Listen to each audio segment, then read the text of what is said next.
A very good evening to you and welcome to NTV Sport Nights. The pleasure is all mine as I host this show this 20th day of May 2024. And we are live in the heart of Kampala City, this time at the Nakivubo War Memorial Stadium, where they are set for a mega opening on the 1st of June. So much excitement, so many people have doubted, though we have seen pictures. So we are now part of those who have come to see for ourselves the progress that this stadium has made. Thank you for your company this Monday.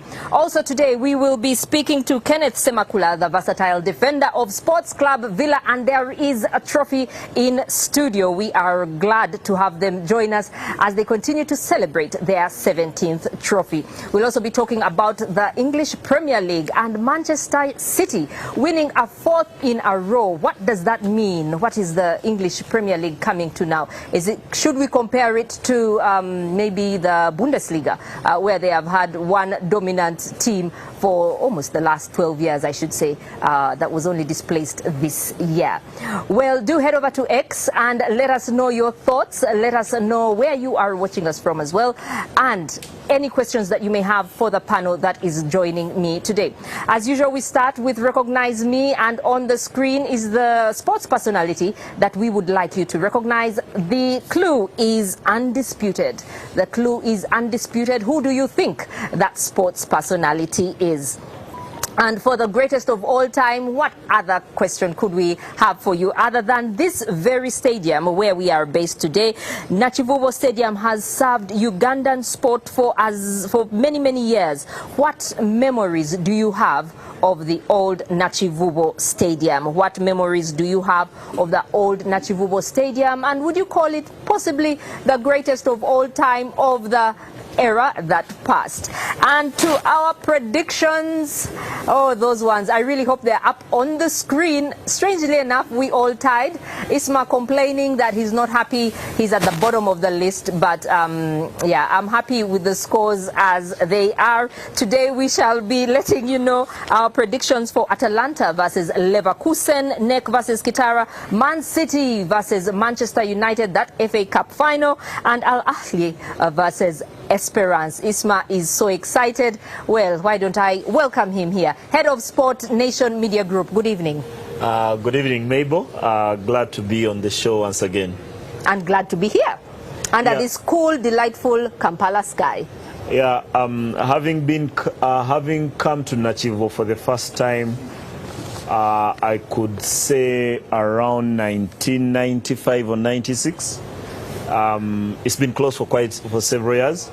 It's my first time coming in a very long time, but I'm quite impressed with what I've seen. With what you've seen. Yeah, there is an improvement on what it was before. Yeah. Okay, Mrs. Intale, good to see you. Good evening. A good evening, Mabel, and a good evening to our viewers. It's exciting, actually, to be here. I just love the feel. It's so beautiful here, and seeing Nakivubo looking like this, really, this is so nice. I bless everyone. Okay, Daily Monitor writer Andrew Mwangu here. You have written, I'm sure, many stories about Nakivubo Stadium. Good evening. Welcome to NTV Sport Nights. Good evening, Mebo. Happy to be here. And looking forward to the discussion about Nakivubo Stadium. Yes, we shall indeed be giving you a 360 tour on this show, hopefully. And Clive Chaze, another renowned sports journalist who has reported from here before and now, probably not his first time since the stadium has been, during this construction stage. Welcome. Good to see you, Clive. Good evening, Mabel. Actually, it is my first time here since the stadium was closed off for renovation. And to be honest, I didn't see myself coming here in the near future. So thanks to NTV Sport Nights. Why so pessimistic? No, I'm just telling you. You're just telling me. You don't need to believe what Ismail tells you all the time. This is my first time here since the stadium was closed for renovation. In sports in Uganda. Well, later on the show, we'll be speaking to the resident stadium engineer, Ivan Sewankambo, and we'll be excited indeed to have him. But we'll start with our starters. And Isma, what's your starter for the week? I'm going to stick to something that I've been accused of doing more than all the other things, and it's rugby. We are now on to the finale of the Nile Special Rugby Championship because the second legs of the semi-final were played over the weekend. The first, I thought, had been decided the previous week. between the Platinum Credit Heathens and the KCB Cobs, because Heathens had accumulated an 11-point victory from the first leg. So over the weekend, Cobs in their fight back managed to beat Heathens at Chadondo by 18 points to 13. So the margin was only 5. Yet they need to overturn an 11-point deficit. So in the end, Heathens going on to the final with a margin that ballooned over 40, and Cobs were that distant because the margin eventually was 40-26, and that's how eventually Cobs were knocked out. So they'll not be in the final. So that wait for league title has to wait for another year. Then on the other side, I thought was an exciting game, because the previous week, Ginger Hippos came from 14 points down at halftime and won their game against the Pirates by the 1 point, 27-28. Now, the second leg was equally as good. Again, Pirates setting the tone, and even Ginger Hippos coming back. But eventually, unlike the first game in Ginger, this time they fell short. Eventually, the Pirates winning 27-23. So after 2 legs, there was only 1 try in the tie, because the margin was just the 5 points, and that's how the Pirates have a chance to get it to another final, which will decide the winner of the league. Now, because my colleague here, Clive, moves with the mighty, he broke a story about the final being played in Nambole between the Heathens and the Pirates. But thereafter, after listening to Clive, and I trust a lot of his sources, I was speaking to someone who works with Fenon Events. Fenon Events do a lot of the stuff for Nile Special, wherever Nile Special is sponsored, the ones who do the event. And he told me they're actually having the final there, because the previous week they were in Nambole to do a tour and prepare the venue of where they are going to set up the stage, the sound. Of course, these days rugby comes with a lot of additives. There's a lot of people of the fine agenda, and then there is a lot of music. Even if you don't understand the tries, the conversion, the penalties, if you don't understand where a center starts, or a prop, a lock, the things I'm passionate about, at least there will be a palazzo, there will be a shiba, there will be all these things that are very nice to the ears, but also very kind to the eyes. So the final eventually will be at Nambole. And that's a good one that rugby are trying to go and play there, especially considering that this year in July, Uganda is hosting a Rugby Africa Cup that will be played in Nambole. Amazing. Yeah. Wonderful. For a moment, I thought you saw at a different venue. Okay, Danielle, your starter for the week. Well, mine continues from last week. We talked about the under 17 team trains who were featuring in the FIFA World Cup under 17 qualifier, which did not go so well. After matches, we won the game 1-0, beating Zambia. A goal that was scored by Suvia Kavene.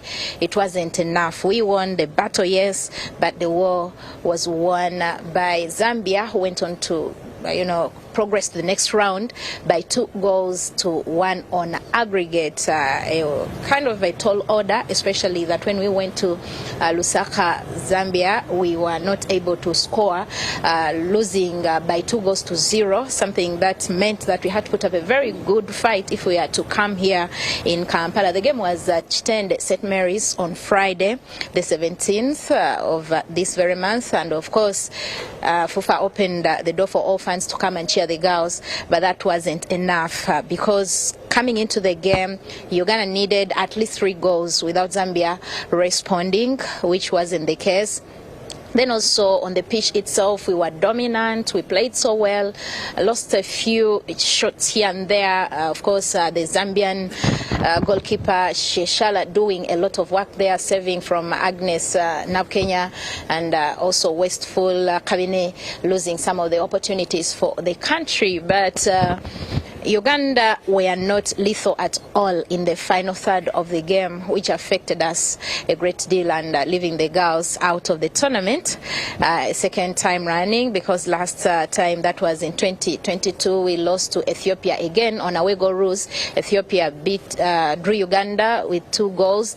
It was a 2-2 draw, but of course Ethiopia had the better score there, having scored from here, going on to progress on away goal rule.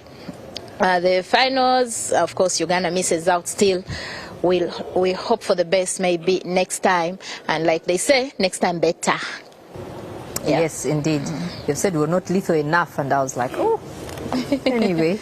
Yeah, not sharp Need to enough, put, not making those opportunities, taking advantage of those opportunities, not being able to score and convert your chances. They could be there, but not being able to convert them was the problem.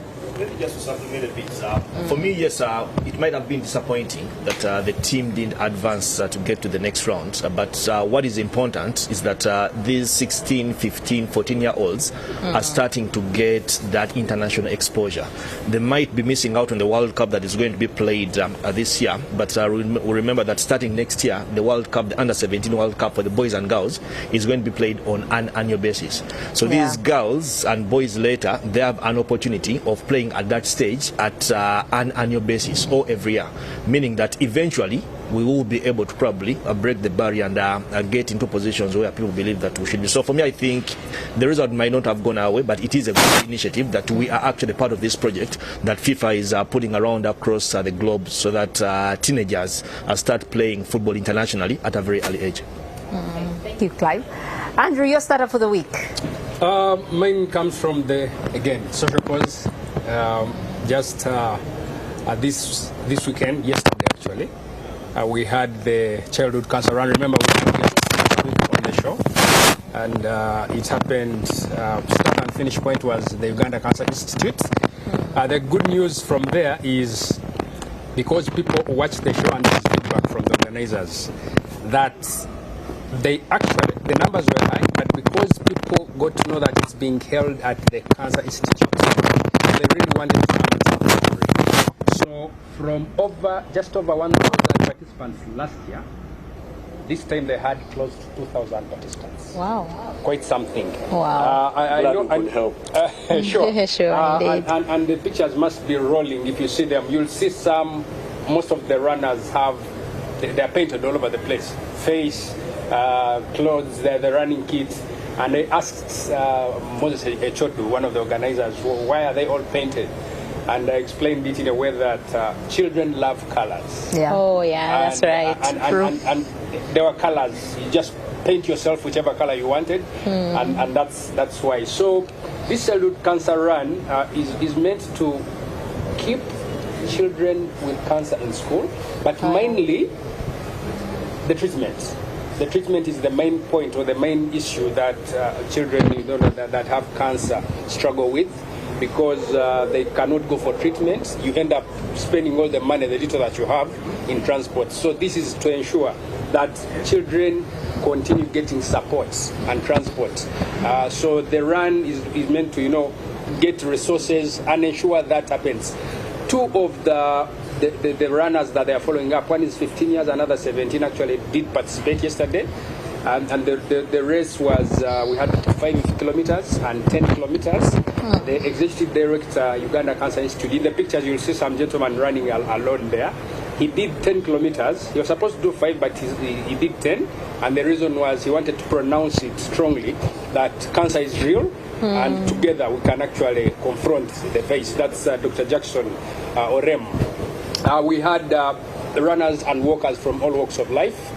Asked one of the organizers whether there was any fatality. They said no, there was no fatality, but some of the people got injured while climbing the hill. So the injury was climbing the hill, so they walked it. It's not an injury, but you get it. Yeah. Trained them. Yeah, so for me, these events normally warm my heart, because it's what we can do as humanity, and whichever way you can to help, actually you do that. So the fact that the numbers have grown from just over 1,000 to about 2,000 in itself tells you that people have understood the cause, the awareness is up there, and we get to know that actually these are things that are happening, and whichever we can't address them, we do that. Okay. Thank you very much. Andrew. Clive, your starter for the week. Yes, my startup for the week comes from the sport of basketball. Over the weekend, should have been on Saturday, we were with Ismail here having lunch. We live in an era of breaking news. And one of our colleagues took a brand, actually did a post on his X account that Jimmy Enabu, together with James Mokelo, were leaving City Oilers with immediate effect. Now, these are not names that you just mentioned in Ugandan basketball, and life moves on very easily.